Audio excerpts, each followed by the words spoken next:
as a practical matter, where you are right now with AI?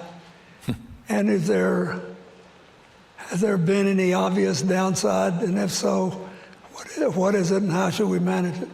Well, and I sound like I'm bloviating and I can get into all the real problems in my state, affordability being number 1, 2, 3. But we dominate in artificial intelligence. We have no peers.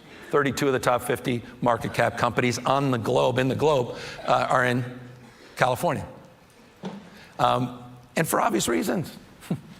Back to this conveyor belt for talent, the UCs and the CSUs and Caltech and Stanford University, research and development, the Lawrence Livermore Labs and Sandia Labs, and all the investments we're making in science.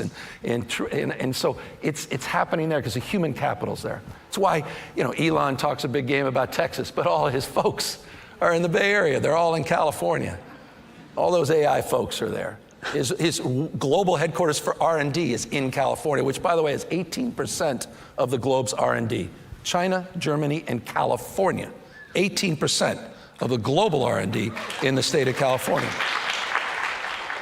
So it's unsurprising we're driving that innovation. But it's all about truth. It's all about trust, promise, peril.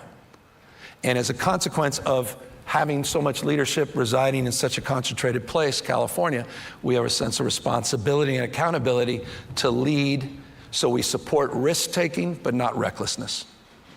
From a regulatory frame, we're pretty much the only game in town as well. You're seeing what they're trying to do federally to preempt states from regulating. Ted Cruz, a few days ago, doubling down on that California needs to be neutered, he says, in this space, even though we're dominating in this space. And so we have worked with Fei-Fei Li, the godmother of AI. We're working with Stanford, MIT. We've worked with Berkeley.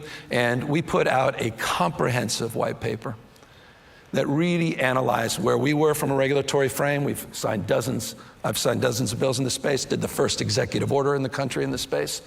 But in relationship to the unwinding of President Biden's leadership in this space and the new focus on just let it rip coming out of the White House that David Sachs and others are promoting. And we have a bill, forgive me, that's on my desk that we think strikes the right balance. And we worked with industry, but we didn't submit to industry. We're not doing things to them, but we're not doing things necessarily for them.